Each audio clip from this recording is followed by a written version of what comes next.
everyone, welcome back to Rolling Solo. My name is Adam Smith. Today we're going to be going through the solo setup for Legacy of Dragonholt by Fantasy Flight Games. I'm really excited for this.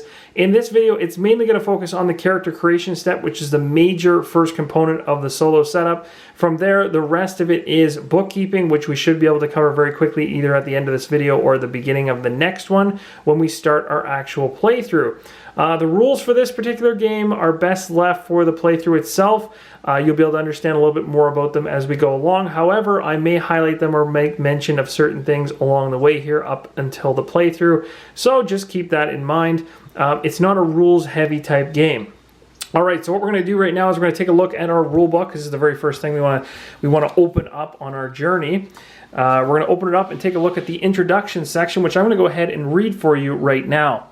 I don't think Sonia's death was an accident, explained Celise, warming her hands at the fire. It's late and an unseasonable chill has set in around the manor.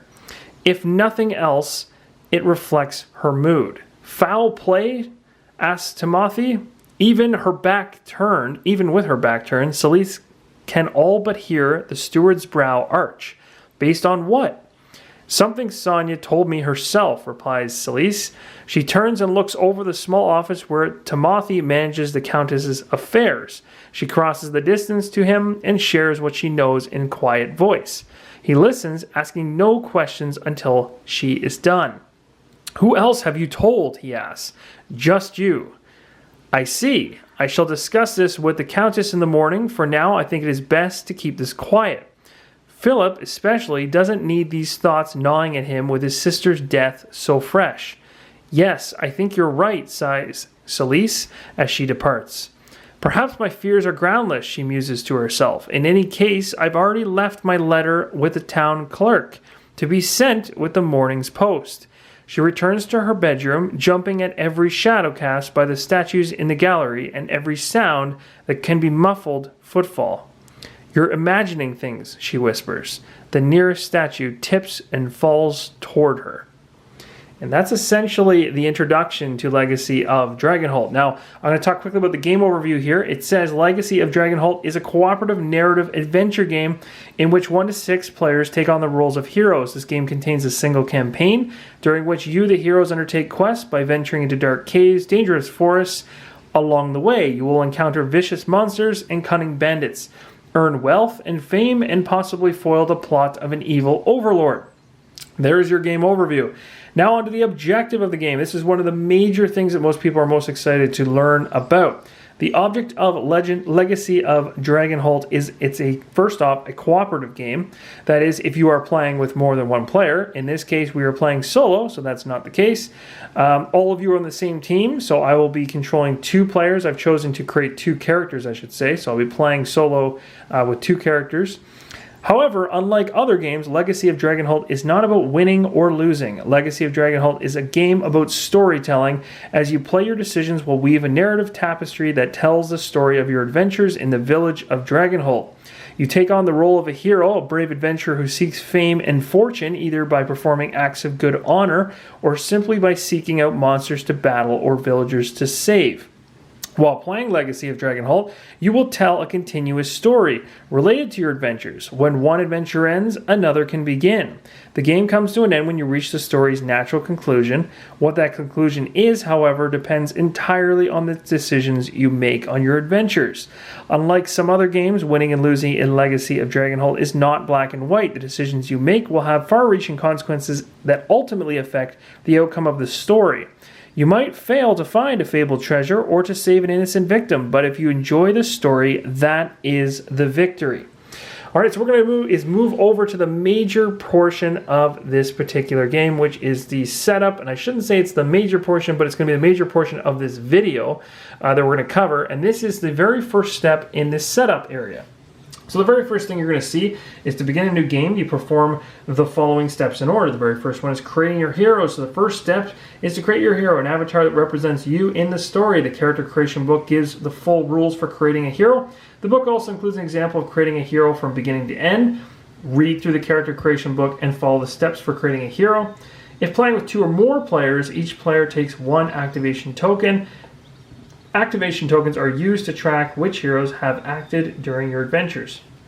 So we're going to do that right now. All right, so we're going to move right out of this book completely. We're going to stop looking at this book and move right to the Legacy of Dragonholt character creation book. So this is going to be really, really cool. We're actually going to take a look at the inside of this thing and start building our characters. I've already done a little bit of the legwork, so we're not going to have as much to do here, but I'm going to be able to read and get you guys familiar with the characters we've created. So first off, I'm just going to move some of these candles out of the way so that we do not have any type of fire hazard. Actually, I lied. I'm going to bring some of the brighter ones closer to us so we can enjoy them a little bit more. These are the two that seem to be picking up the most. So we're going to bring those a little closer as we read through this. So we're going to go ahead and crack this character creation book over, and I'll show you a little bit about what's inside. So the very first thing you can do, and of course I could read all this to you, but I'm not going to. The very first step in character creation is choosing a race. Each character is a member of one or many different species in Runebound World. The stories in the game take place in the realm of Terrinoth, obviously, Terrinoth is predominantly settled by humans. There's a whole bunch of other text here that you can read, even by pausing the screen itself. But we're going to go into the character creation portion, which is going to talk about the humans section. So humans right here, it's going to give you a little bit of an idea of what the humans are all about. It's going to give you a breakdown of 2 different types of race, essentially, or breakdown within the humans. So you can choose to be 2 different, basically, versions of a human. You've got human names up here and human skills. However, we're not choosing to be humans, at least I haven't. Thanks to your guys' suggestions, we're actually going to move past the humans, and we're going to head into the orcs. The orcs are going to be the very first one that we're going to look at, and I'm going to just take a quick reference here to my page that I've already started creating. So this is going to be for Shirag Rundar. That is the name of one of the orcs that we're going to be creating for this game. So I want to thank you guys for your suggestions on names. I used a mix of what you guys suggested as well as created some things for myself. So this is really exciting. So we've got this particular individual, and now what I'm going to do is use a pencil here. I'm going to show you guys what I've got created for this, and we're going to read a little bit to find out the backstory on this individual. So what I have right now over here to the side is actually a really, really ugly looking, if you guys actually remember this is from Diablo 3, this paper. I don't know why I have this still, but it works perfect. So for now I'm just writing everything on here as I draft up the characters. I have additional papers off screen that I've already filled in all the major work that I put behind the scenes in building the characters. This will be translated over to the actual character sheets that are inside the game. So those character sheets will look like this. And I will be printing off a number of these, and I'll be filling it out. I shouldn't say I'm going to print them off. I have them here. But what I'll be doing is, after this video, I'll be filling all of the information that we've talked about in this video into these particular spots from the game box, because, of course, these came in the game box. And then that way we'll have something all officially documented in the best possible quality once we're done this drafting. So we're going to go ahead and continue on. So we started off... Shirag Rundar is our orc. Now this orc, this individual I've chosen is going to be a tribal orc. Now there is 2 different ones here, so I'm going to read a little bit about the major orc paragraph here, and then we'll talk about the tribal orcs itself. So orcs are the largest and most physically powerful of the civilized races, even larger and stronger than humans. On average, their lifespans let me see here, sorry. Their lifespans, however, are brief by the standards of the other races. Orcs have strong jaw lines and pronounced tusk-like teeth. Their skin ranges through gray, green, and brown tones, with hair almost universally black. Okay, so we're going to go ahead here, and actually one thing I'm going to note, and we'll talk a little bit about this later, is the skin tone. I may add that as an actual physical description in order to determine what skin tone this orc will be. This orc is going to be a tribal orc, so we're going to go ahead and read the tribal section. There is, as you can see, a stone dweller orc, which I could have selected, but I decided to go tribal. Just so you know, this picture you're seeing in front of me is an example of a tribal orc, so there it gives you a little bit of flavor in terms of what it could look like. Essentially, and the book does a decent job of giving you at least one of the 2 different looks for each different race. So this one here, tribal orc. Orcs have had a long and violent history with the other races, with each other. But since the Dragon Wars, orcs have been counted on among the civilized races and have enjoyed relative peace. In Terrinoth, tribal orc bands travel across the wilderness, living off the land and trading with human towns they come across. They have few settlements of their own, a handful of secret havens for their elders, where forges, breweries, and other necessities too unwieldy to travel are kept. Tribal orcs maintain their primitive way of life as a means of testing their strength. They see purity and honesty in challenging nature, in battling for their survival against the wild. Many of the other races mistakenly think that orcs lack the intelligence or patience to embrace more modern arts. But this is not true. Orcs live in a rustic life because it is one they prefer. Tribal orcs, despite being officially tolerated in Terrinoth, are frequently objects of mistrust and fear. No matter how peaceful the orcs claim to be, the fact remains that they are dangerous, and there's little practical difference between an orc hunting party and an armed warband. Only the wandering gnomes truly seem to see orcs as no threat, moving among them as easily as they do any other race. So there's a little bit of background about the tribal orcs themselves. It says up here, orcs use single names within their tribes, often adopting additional based on their accomplishments. Outside the tribes, they add a tribal surname so no one will forget where they come from. We got the name covered already. So we chose Shirag Rundar. The orc skills. So these skills that are in bold are the ones to really focus in on. We got athletics, endurance, brawling, dueling, survival, and devotion. How this works is when you're going ahead to pick your skills, you have to pick 2 skills later on have to come from the class, or the race I should say, which is this. So 2 of them have to come from here, and then 2 have to come from the class, which we'll talk about in a second, and then 1 can be random, which gives you a total of 5 skills, and then after that it's a matter of swapping in and out stamina in order to decide whether you would like to have more skills and be more useful but less have less endurance, or have more endurance through stamina and less skills. Kind of a balance there, and we'll see a little bit more about that in a second. So essentially this is the class that I've picked, is the orc. I've got it right here, tribal orc. I've also chosen class sage. So we're going to go ahead and actually move over to that section of the book as well and read a little bit about that so you guys can understand a little bit more about what that means. So we're skipping past to step number 2 because we've got that covered. There's a whole bunch of other different classes that you can choose from in this, but we're choosing sage, so I'll go ahead and read this for you guys. Knowledge is a prize, and without a prize, it is said, and the sages are the ones who know who said it, when and in what language. In a society where many commoners cannot read, sages are prized for their rare knowledge, and some can make a living performing simple but essential tasks such as writing wills and reading laws. The proclamations for the reading laws and proclamations for the illiterate. Most sages strive for much more, however, especially those from more learned communities. The average sage spends most of his or her time reading, and when not reading and writing, sages seek out ancient books, eagerly translating them from their original languages and annotating them with their own observations. They swap letters and other correspondence with their fellows, continuously contributing to the general knowledge of all sages. Various cultures have their own traditions and ways of training their sages. In Terrinoth, sages often study at the universities of Greyhaven, but can also receive their education from the cult of Kelos or another religious institution. And the division between a sage and a priest isn't always clear-cut. Dwarves have their own sage traditions, which emphasize traveling to the historical sites and consulting the original sources, carved in stone in ages past, of course. The elves consider their lordness to be their predominant scholars among all the races, which might be true, as few can match the centuries of scholarship the elves invest in their education. There's some skills right here at the very bottom. Again, you have to have 2 of these skills in your pool when you build your character. So, as of right now, you'll see here I've chosen that I've given Shirag Rundar. She is going to be female, by the way, if I haven't mentioned that already. So she will be female. Tribal orc, a sage, and at 31 years of age.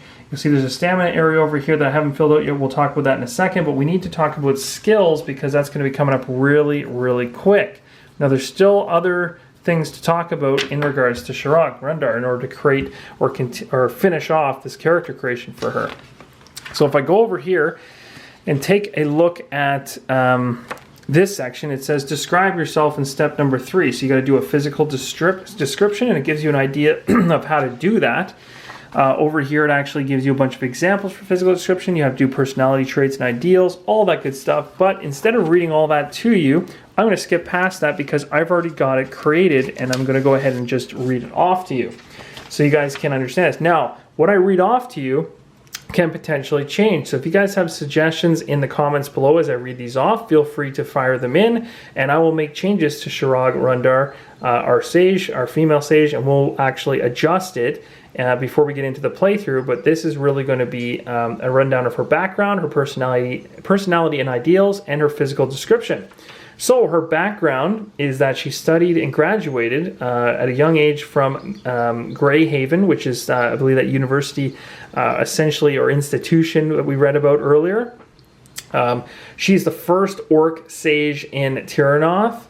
So in other words, she had broken barriers, being the first orc to ever actually get through that particular Greyhaven institution in Terrinoth in order to become a sage. So it's a rare, we're creating the idea that she's done something that's very, very outside of the mold for her race, which I think is really cool.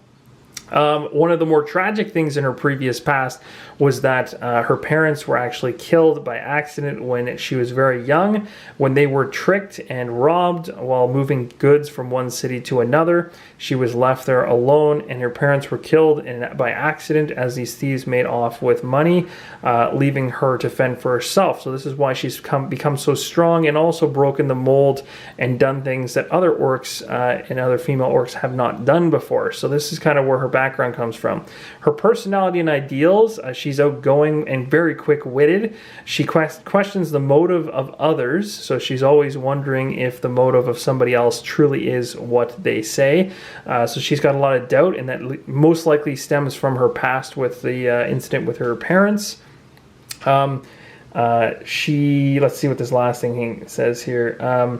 She says that history will impact your future if you let it. That's kind of more of an ideal. So she believes that her history will impact your future if you let it. So again, that's more so referencing back to when her parents and herself went through this tragic loss, and she's saying that she's going to move on from it and hopefully it makes her stronger. She's also very detailed and organized, and we obviously know she's very intelligent and smart, being that she's a sage and not only writes and reads and all that kind of stuff, but is constantly looking for more ancient knowledge and things like that. So those are kind of her personality traits and ideals. In terms of physical description, she's very well recognized around Terrinoth for academic achievements. Because she's an orc and she has graduated from Greyhaven, it's very rare, and so a lot of people she was very well known to the public of that area that she had done this. So she is kind of, in a sense, not really in celebrity status, but she has gotten her face out there and people recognize her. So she's not somebody who most people have not heard of before. So her academic achievements have kind of gotten ahead or have been heard of further out than she currently resides. She wears a closed black cloak, at least that's what she prefers to wear. And that black cloak also has a hood, which she sometimes has up or down depending. And she also carries her books and writings on her at all times. So she doesn't really have any weapons on her per se, but she does have, at least to start off the journey anyway, but she does have her books and writings with her because she's constantly learning, reading, and writing and creating her own texts as well. So that's essentially the creation or the backstory, the personality traits, ideals, physical description of Shirag Rundar. So if there was anything in that rundown that you think you'd like to add to, take away, modify, anything like that, let me know in the comments below. This is the very first character that I've created for Legacy of Dragonholt. There will be another one, so we're going to have another video here. It's going to come back to back with this one, although it may not come out right away. It'll probably be about a day's delay. We're going to go through another character's development. So right here, now we're going to talk about choosing our skills before we end it off. And again, as I mentioned, how this actually works is it says right here, select a total of 5 to 8 skills from the list on the next 2 pages. At least 2 of your chosen skills must appear in your race, like I mentioned. 2 of them have to appear from your class skill list, and any additional skills can be selected freely, but your personality and ideals might suggest which skills you do or do not have. The number of skills you select affects your stamina. There's a whole section on stamina here as well that's really good to understand. So essentially, there is a cost to having high stamina, but I guess the very first thing maybe to talk about is where is it here? There's a cost to having high stamina, however, or seen another way, a benefit to low stamina. Your maximum stamina, if you've chosen only 5 skills, is 14. So if you choose 5 skills, which is 2 from your race, 2 from your class, 1 random, you've got 14 stamina. But your stamina is decreased by 2 for each skill you've chosen beyond the 5. So you can kind of go further than the 5 typical skills, and for each one that you choose to have past 5, you have to take 2 stamina away from your total. Okay? So in this way, you can be exceptionally durable but have less diverse set of skills. You can be exceptionally talented in a bunch of skills but have low stamina. Or you can be kind of somewhere in between. It's up to you. The questing in small numbers is dangerous, and we actually fall right into this category playing solo. As such, your maximum stamina is increased if playing with 2 or fewer heroes, which we will be playing 2. If you're playing with exactly 2 heroes, you each increase your maximum stamina by 2. So what this is really doing is it's almost like giving you a free skill. You could essentially just cash that in right away for another, to go to 6 different skills essentially instead of having 5. Or you could keep that 2 stamina that they're giving you and add it to your max stamina, which is really cool. So what did I do? Well, with Shirog, the skills that I chose and the ones that line up again with her class and race, and again, you can go back in the video here to check those 2 pages where I showed you those bolded text points in terms of the skills that she can pick. I made sure that there's at least 2 from each set. What we have here in the list of skills is we have a combat skills section, which has about 1, 2, 3, 4, 5, 6. Physical skills here have about 4. Mental skills here have about 5. 4 for social and 5 for utility. So it's kind of nice to have 1 from each. That would be the nice easy way. You're essentially allowed to have 5, so you go 1, 2, 3, 4, 5 and be done. But we know because we're playing with 2 characters being created, I could essentially pick 6 and keep the same level of stamina as everybody else that has more than 2 characters playing. But regardless, what I've chosen is for her, I've actually chosen athletics for her physical skill. I've chosen devotion. Where's devotion? And again, this is all hinging on the way that I created the character. So everything you heard about in the description, physical description, her background, her morals, all that kind of stuff, these are being picked from her class, her race, and all those things pulled together. So again, I've chosen athletics. I've chosen devotion as a utility skill. I've chosen history because that makes perfect sense based on her studies for a mental skill.